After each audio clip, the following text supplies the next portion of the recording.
杰伦哥一直不敢跟我在音乐上有做交流。然后真的这么临时啊？是说是撞的，然后说那也是，不过就是新闻稿。所以你的意思是阿信也会做效果？他们都效果王啊，因为只要有地震，你都会蛮紧张的。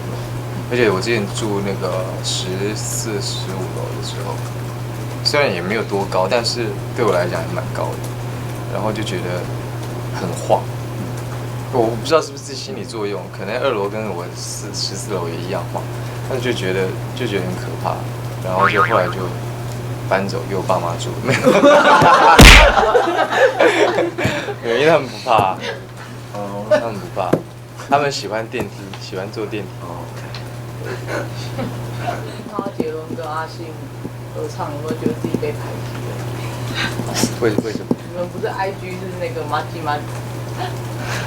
我们做别的事情，我们做别的事情。我觉得他不敢跟我唱，没有开玩笑。可是如果正常来讲，他如果在金曲奖当晚传简讯说今晚要不要来合唱一下，你会怎么回他？金曲奖，因为他们合唱的时间其实是金曲奖颁奖典礼的当天晚上。然后真的这么临时啊？是说是撞的，然后说那也是，不过就是新闻稿。所以你的意思是阿信也会做效果？他们都效果王啊。可是如果你收到这种简讯的话，你会回他笑吗？我不可能啊，太临时了，怎么弄？太临时了。但是玩一玩可以啊，如果平常玩一玩没问题啊。那对，可以玩就是玩，纯粹就是玩。这有玩过吗？就是音乐上面嘛，我觉得杰伦哥一直不敢跟我在音乐上有做交流。开玩笑的，开玩笑的。开玩笑，好玩的。好也小声也很好笑。不是，他是我哥，他是我好哥。对，很李荣浩。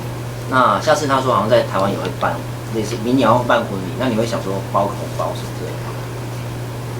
这小事情啊。那要开个支票，比如说发个红包，大概不需要，红包它是有公定价的。本来就是你包多很怪，包少也不行。它是有行情，不是行情的，不要讲那么俗气的话。看一下价目表的。不是，它就是有一个大家都知道的啊，这是叫什么礼仪啊？这是礼仪啊。你不能包多也没礼貌，人家收不能收的，对不对？你包少也不对，这是一种礼仪，你去上一下礼仪课好不好？哎，赶快。